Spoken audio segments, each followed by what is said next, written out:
Unlimited पैसा। दोस्तों, क्या कभी सोचा है आपने या दिमाग लगाया है कि भारत सरकार के पास नोट छापने की मशीन है तो ढेर सारा पैसा छाप कर सबको अमीर क्यों नहीं बना देती। सोचो, अगर सबके पास अनलिमिटेड पैसा हो तो क्या होगा। अरे भाई, सब अमीर होंगे और क्या होगा, सबके सब अंबानी बन जाएंगे। फिर ना कोई अमीर रहेगा ना कोई गरीब रहेगा, गरीबी मिट जाएगी और किसी को काम करने की जरूरत भी नहीं होगी। बस सुबह उठो, पैसे उठाओ और क्या। फिर तो कोई भूखे पेट भी नहीं सोएगा, ना कोई किसान मरेगा, ना किसी को मोदी सरकार से शिकायत होगी। हर तरफ खुशियां ही खुशियां होगी। लेकिन जरा ठहरिए, अपने सपनों पर ब्रेक लगाइए। अनलिमिटेड पैसा छप गया तो हर तरफ हाहाकार मच जाएगा। आइए जानते हैं ऐसा क्यों होगा। दोस्तों, आज हम इसी सवाल पर बात करने वाले हैं। किसी भी देश में उत्पन्न होने वाली गुड्स एंड सर्विसेज की कीमत उसके देश की मौजूदा मुद्रा के बराबर होती है। अब हम इस बात को उदाहरण के जरिए समझते हैं। मान लो किसी देश में सिर्फ 5 लोग रहते हैं और सबके पास 100 रुपए हैं। उस देश में 50 किलो चावल पैदा होता है, तो उन 50 किलो की टोटल कीमत क्या होगी? 100 × 5 = 500।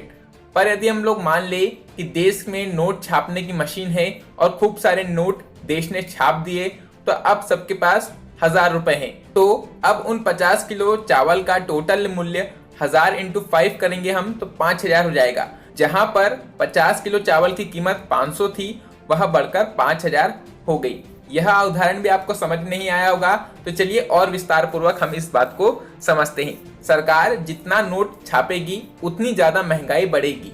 इसी को हम मुद्रास्फीति कहते हैं। मान लो कि सरकार ने बहुत सारे पैसे छाप दिए, सब मालामाल हो गए, सबके पास लाखों करोड़ आ गए।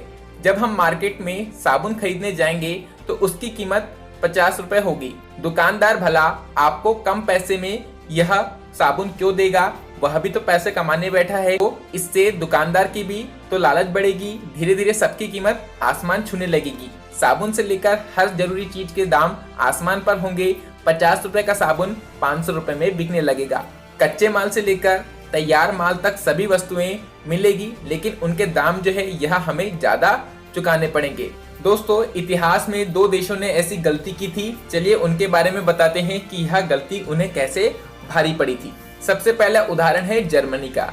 दोस्तों, प्रथम विश्व युद्ध के बाद जर्मनी की अर्थव्यवस्था चरमरा गई थी।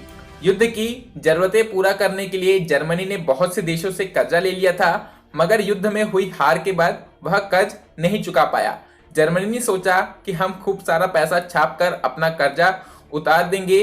बस फिर क्या, जर्मनी ने यही किया और अनलिमिटेड अमाउंट के पैसे छापे।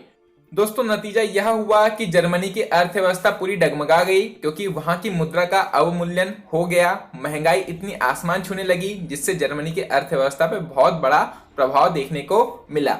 यही जो गलती है यह जिम्बाब्वे देश ने भी अपनाई। बहुत साल पहले जिम्बाब्वे ने जर्मनी जैसी ही गलती की, बहुत सारी करेंसी छाप दी, जिसका नतीजा यह हुआ कि वहां की मुद्रा का अवमूल्यन हजारों गुना बढ़ गया। अब लोग ब्रेड और अंडे जैसी बेसिक चीजें खरीदने के लिए भी बैग भर भर कर पैसे देने लगे, क्योंकि करेंसी ज्यादा छापने से वहां की करेंसी का अवमूल्यन इतना ज्यादा हो गया कि $1 की कीमत 25 मिलियन जिम्बाब्वे डॉलर के बराबर हो गई। इतिहास में इस घटना को जिम्बाब्वे की अति मुद्रास्फीति के नाम से भी जाना जाता है। तो इसी तरह अनलिमिटेड पैसा नहीं छापा जा सकता। भारत में आरबीआई तय कर सकती है कि कब और कितनी करेंसी प्रिंट करनी है। भारत सरकार 1 रुपए का नोट छापती थी, लेकिन अब सभी नोट आरबीआई ही छापती है। तो आप कभी भी इस बात के बारे में आप ना सोचें कि सरकार सबको पैसा देकर मालामाल क्यों नहीं कर देती। ज्यादा से ज्यादा मात्रा में नोट छापने से क्या इंपैक्ट पड़ेगा, उसके बारे में हमने आपको बताया। तो दोस्तों, यह जानकारी यदि आपको अच्छी लगी है तो वीडियो को शेयर जरूर करें। कमेंट बॉक्स में जरूर टाइप करके बताना कि वीडियो आपको कैसी लगी। वीडियो से लास्ट तक बने रहने के लिए शुक्रिया दोस्तों, आप सभी का। जय हिंद।